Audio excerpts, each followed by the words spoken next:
నారా చంద్రబాబు నాయుడు అనే నేను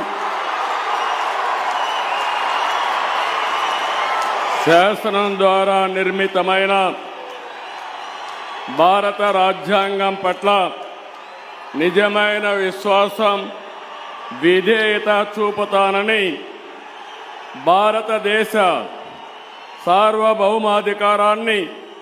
సమగ్రతను కాపాడుతానని ఆంధ్రప్రదేశ్ రాష్ట్ర ముఖ్యమంత్రిగా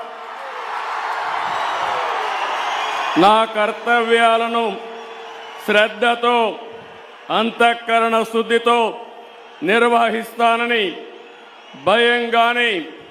పక్షపాతం గాని, రాగద్వేషాలు గాని లేకుండా రాజ్యాంగాన్ని, శాసనాలను అనుసరించి ప్రజలందరికీ న్యాయం చేకూరుస్తానని